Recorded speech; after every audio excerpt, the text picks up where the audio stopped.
Hello, my name is Malcolm McNeil, and I'm the director of the SOAS Postgraduate Diploma in Asian Art.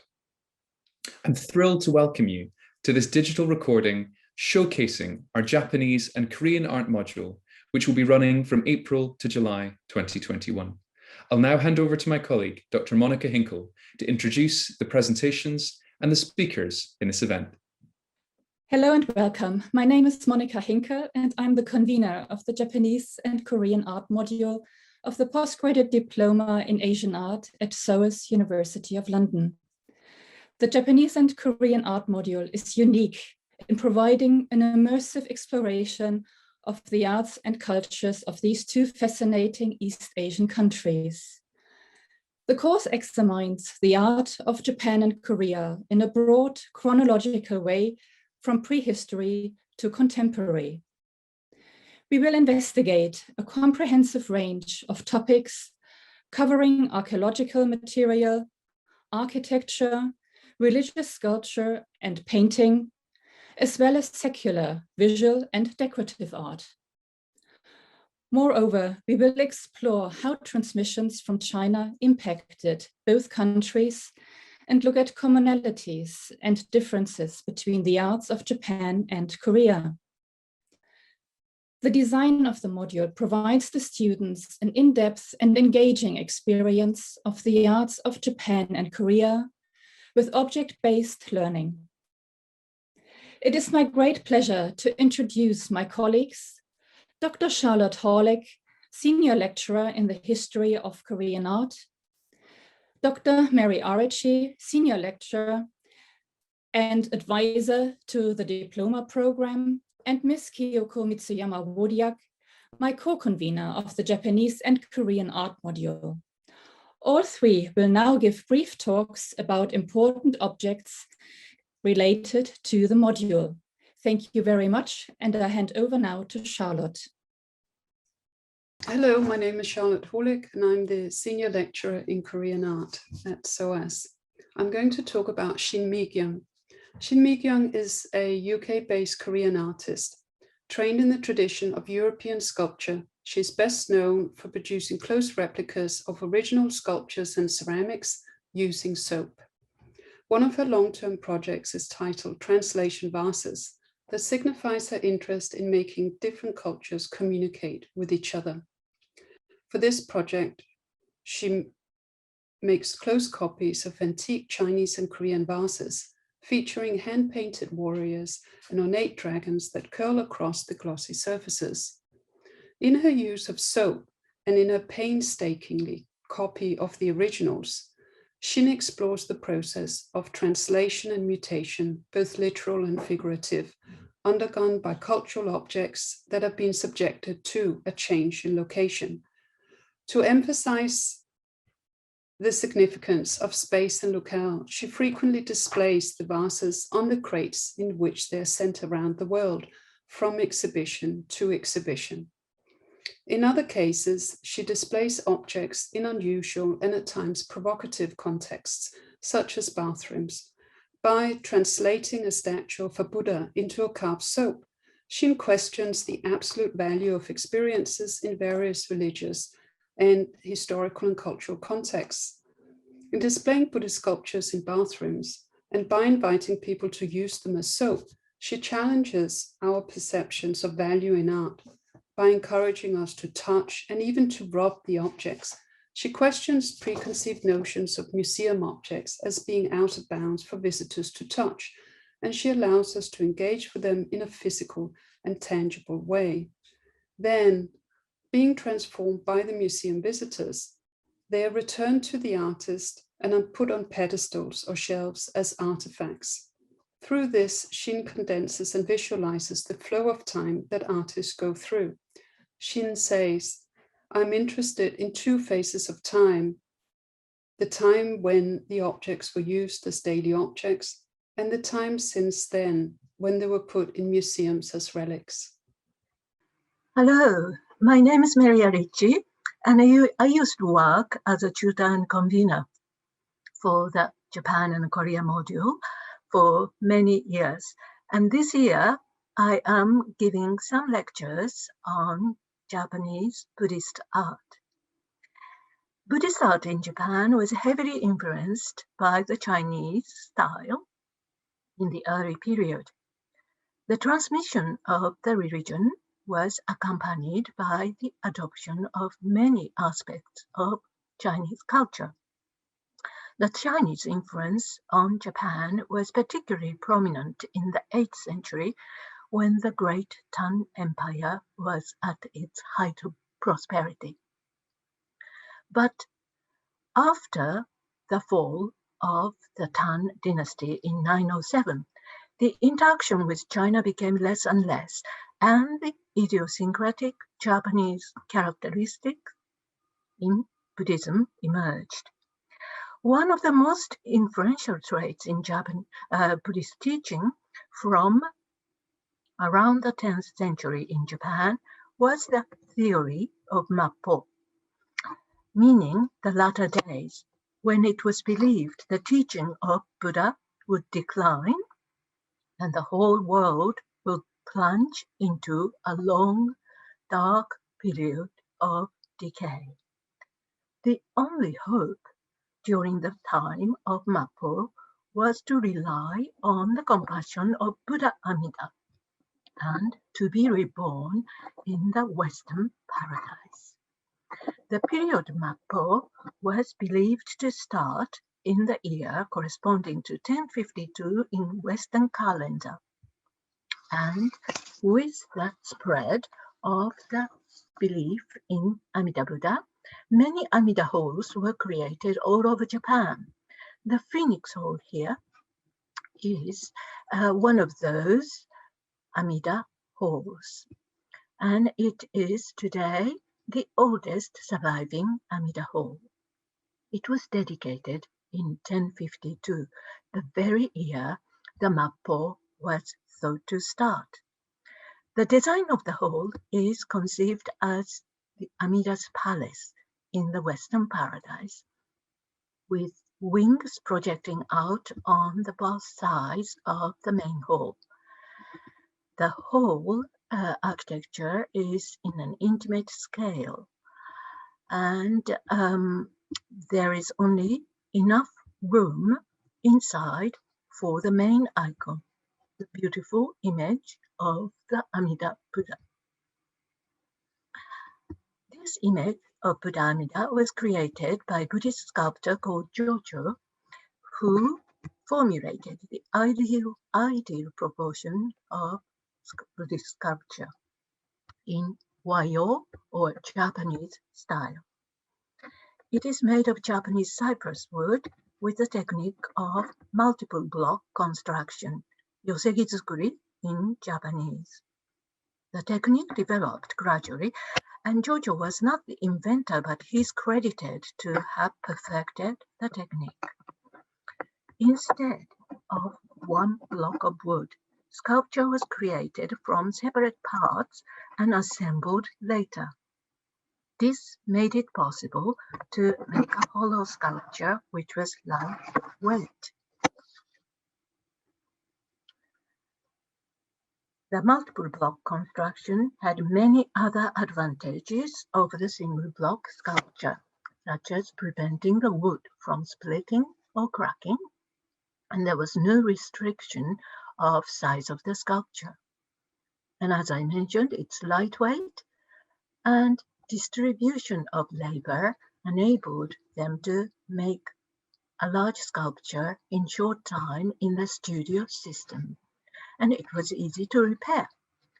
The face of Buddha is serene, with downcast eyes and small mouth, exuding a tranquil atmosphere which appealed to the aristocratic patrons of the period. The proportion of the body is natural, and his hand gesture, mudra, indicates the highest degree of rebirth in the Western paradise. The yosegizukuri technique became standard way to create Buddhist sculpture, and almost all Buddhist sculpture in Japan was made of wood from this period onwards. The yoseki-zukuri technique became more and more sophisticated with time. And by the time this image of Amida in the British Museum was made in the 13th century, sculpture became increasingly realistic. This image is not very big, just under 1 meter in height, but the body is well proportioned and the drapery is clearly defined, and it is realistic. Another major improvement in the technique was the crystal eyes inserted from the back of the face. With a flickering lights of candles in Buddhist hall, these eyes would have created the sense of realism.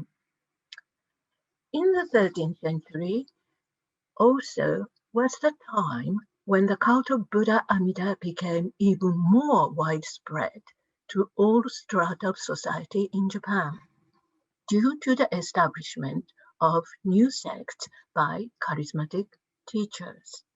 All these three sects focused on the belief in Amida Buddha. They're called Pure Land belief. When we analyze Buddhist images such as this one, it is important to remember that they were created as an icon and not as an art object as we see them today.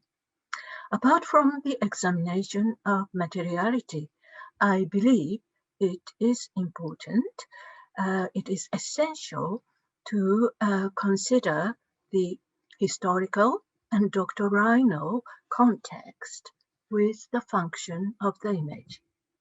Thank you. Hello, I'm Kiyoko Mitsuyama-Wdowiak, co-convenor of the Japan module of the SOAS postgraduate diploma in Asian art. Today, I'd like to briefly introduce renowned post-war Japanese artist Yagi Kazuo and his landmark ceramic work, The Work of Mr. Zamsa, made in 1954. Yagi was a champion of Japan's post-war ceramic making, and this work established his reputation. Yagi Kazuo was born in Kyoto in 1918 as the eldest son of a potter, Yagi Isso. Kazuo was brought up and worked all his life in Gojo-zaka, the center of Kyoto's ceramic world. Here, he is working around the area with the work of Mr. Zamsa, which was still a work in progress at the time. It seems that two different forces drove his life, that is, tradition and avant-gardism. His father was a renowned expert potter who had mastered traditional ceramic method from China and Korea. However, he tried to modernize ceramic making. On his innovative father's recommendation, Yagi studied at first sculpture at the Kyoto Municipal High School of Art and Craft. Then he was trained further in ceramic making at the Kyoto Institute of Ceramics. As such, from the beginning of his career, sculpture and ceramics coexisted within him. This is his ceramic work from around that time. In 1939, at the age of 20, Yagi joined the army and was sent to China, but an illness brought him back home. When Japan made an unconditional surrender at the end of the Second World War in August 1945, the nation had to rise from the ashes. Artists were not the exception. There is no doubt that his wartime experience deeply affected Yagi's life.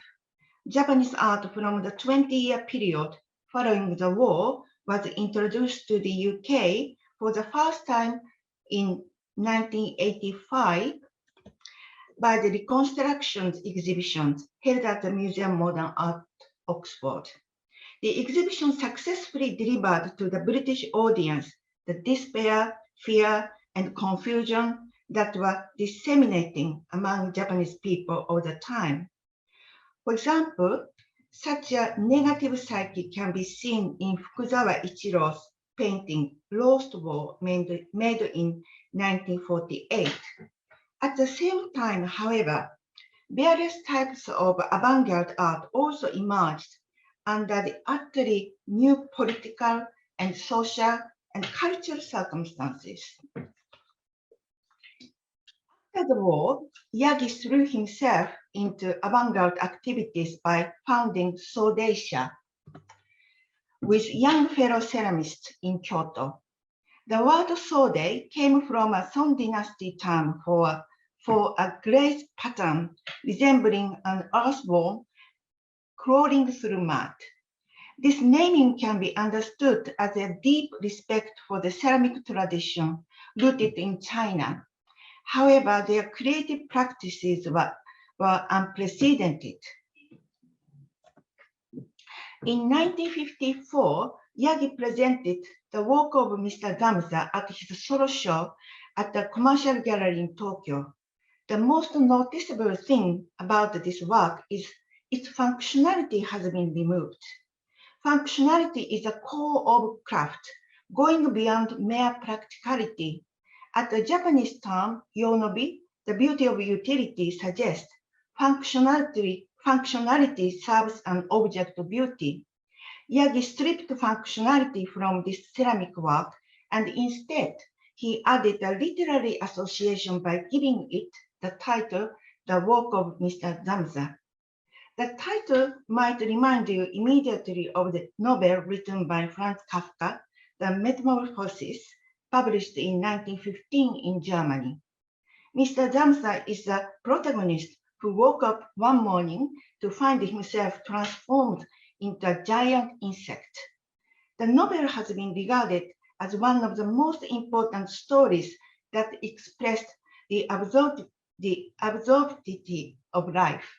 The undefined abstract form of brownish color speckled with a darker color does not deliver any comfort.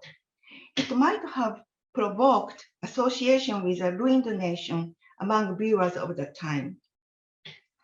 The year of production, 1954, was just 2 years after Japan had regained its official independence in 1952.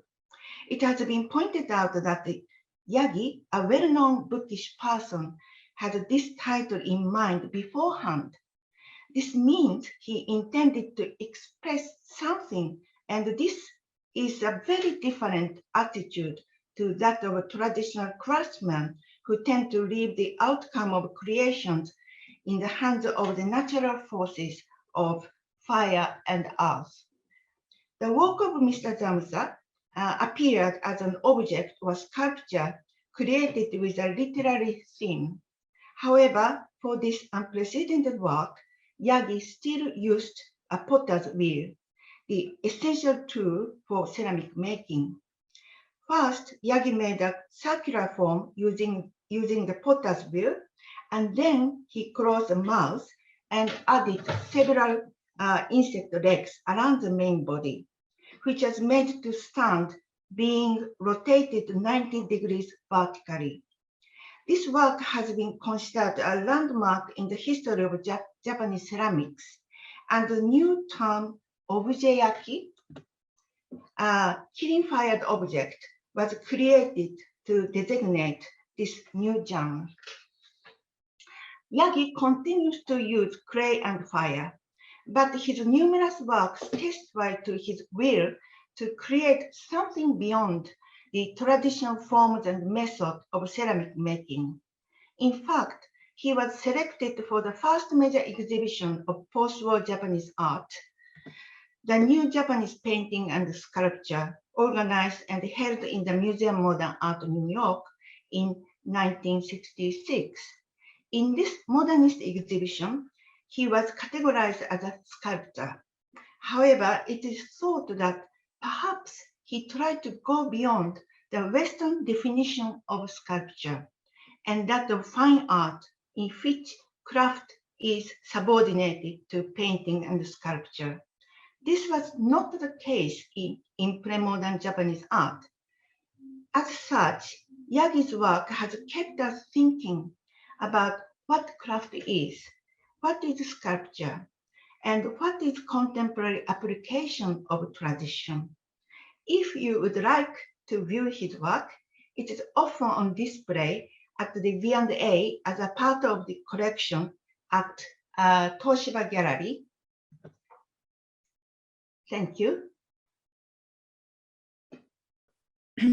My expertise is Japanese art, and one of my research fields is Japanese woodblock prints of the Edo and Meiji periods. This triptych here from the vast collection of the Victoria and Albert Museum in London is from the Meiji period, which lasted from 1868 to 1912. The designer of the print is Toyohara Kunichika, who lived between 1835 and 1900. The Meiji period was an eventful era in Japanese history when Japan embarked on a mission of modernization and westernization. Japanese woodblock prints played an important role to communicate the modernization process during the early Meiji period. In particular, so-called kaikai, prints of enlightenment, visualized Japan's transformation from the 1870s. The term kaika derives from the political slogan Bunmei Kaika, meaning civilization and enlightenment, associated with the progressive values of Western civilization and the European Enlightenment. One of the most celebrated symbols of modernization was the railway. The Meiji government decided to build a railroad and hired British engineers to outline and supervise the construction of a railway line between Tokyo and Yokohama.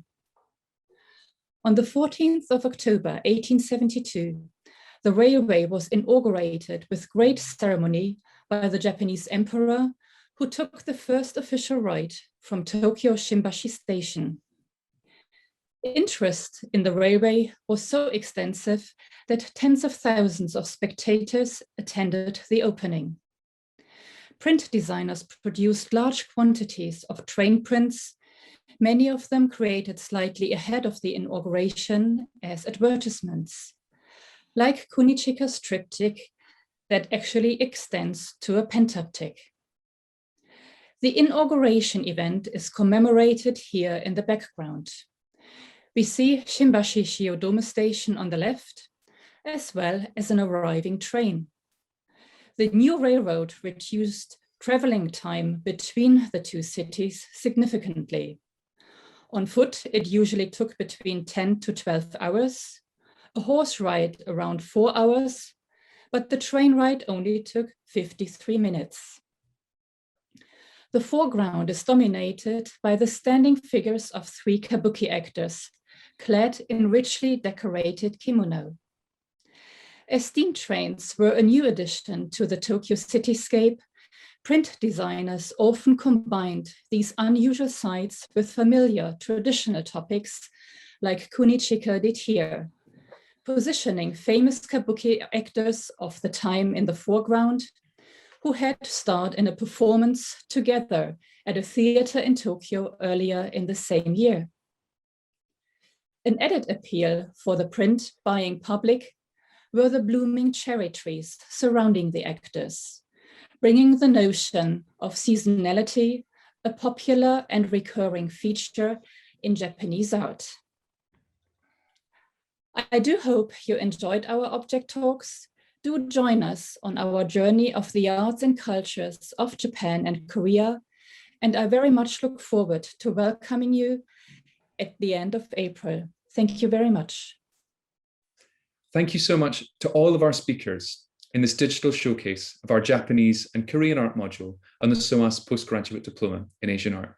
It's been a pleasure to hear from Charlotte, from Meri, from Kiyoko, and from Monika, showcasing the breadth of material that we cover within this module, from the contemporary to the classical, and the range of objects, subjects, and approaches that we see from the contemporary to Buddhist art history and archaeology, to the early modern period in Japan, with much more in between.